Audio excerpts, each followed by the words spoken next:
வணக்கம். கவிதை என்றாலே இனிமைதான். அதிலும் வைரமுத்து ஐயா அவர்களின் கவிதை என்றால் சொல்வதற்கு வார்த்தையா உண்டு? எத்தனை முறை வாசித்தாலும் மீண்டும் மீண்டும் வாசிக்க தோணும் வைரமுத்து ஐயா அவர்களின் அம்மா கவிதை. 1000 கவி சொன்ன, அழகழகா பொய் சொன்ன, பெத்தவளே ஓம்பெருமை ஒத்தவரி சொல்லலையே, காற்றெல்லாம் மகன் பாட்டு, காகிதத்தில் அவன் எழுத்து, ஊரெல்லாம் மகன் பேச்சு, ஓன் கீர்த்தி எழுதலையே, எழுதவோ படிக்கவோ இயலாததாய் பத்தி எழுதி என்ன லாபம்னு எழுதாமல் போனேனோ, பொன்னையா தேவன் பெத்த பொன்னே குலமகளே, என்னை புறந்தல்ல இடுப்பு வலி பொறுத்தவளே, வைரமுத்து பிறப்பான்னு வயிற்றில் நீ சுமந்ததில்லை, வயிற்றில் நீ சுமந்த ஒன்று வைரமுத்து ஆயிடுச்சு. கண்ணு காது மூக்கோட கருப்பா ஒரு பிண்டம், இடப்பக்கம் கிடக்கையில் என்னென்ன நினச்சிருப்ப. கத்தி எடுப்பவனோ களவாட பிறந்தவனோ தரணியால வந்த தாசில்தாரி வந்தானோ, இந்த விவரங்க ஏதொன்னும் அறியாம நெஞ்சூட்டி வளர்த்த உன்னை நினைச்சா அழுக வரும்.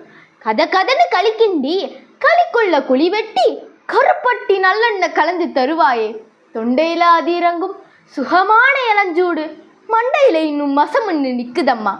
கொத்தமல்லி வறுத்து வச்சு கருமிளகாய் 2 வச்சு சீரகமும் சிறுமிளகும் சேர்த்து வச்சு நீர் தெளிச்சு கும்மி அரைச்சு நீ கொலன்னு வழிக்கையில அம்மி மணக்கும், அடுத்த தெரு மணமணக்கும். தித்திக்க சமைச்சாலும் திட்டிக்கிட்டே சமைச்சாலும் கத்தரிக்காய் நெய்வடியும் கருவாடு தேனொழுகும். கோழி குழம்பு மேல குட்டி குட்டியாய் மிதக்கும்.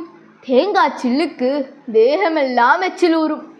வறுமையில நாம பட்ட வழி தாங்க மாட்டாம பேனா எடுத்தேன், பிரபஞ்சமெல்லாம் பிச்செறிஞ்சேன்.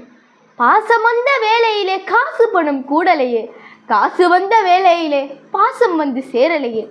கல்யாணம் நான் செஞ்சு கதியத்து நிக்கையில பெத்தப்பன் சென்னை வந்து சொத்தெழுதி போன பின்னே 5-6 வருஷமா உன் ஆசை முகம் பார்க்காம பிள்ளை மனம் பித்தாச்சே, பெத்த மனம் கல்லாச்சே. படிப்பு படிச்சுக்கிட்டே பணமணப்பி வச்ச மகன் கைவிட மாட்டான்னு கடைசியில நம்மளே. பாசம் கண்ணீர் பழைய கதை எல்லாமே விரிச்சோடி போன வேதாந்தம் ஆயிடுச்சே. வைகையில ஊர் முழுக வல்லூரும் சேர்ந்தழுக கைப்பிடியாய் கூட்டி வந்து கரை சேர்த்து விட்டவளே, எனக்கொன்னு ஆனதுனா உனக்கு வேறு பிள்ளை உண்டு, உனக்கொன்னு ஆனதுனா எனக்கு வேறு தாய் இருக்கா. நன்றி. நான் உங்கள் நக்ஷத்ரா.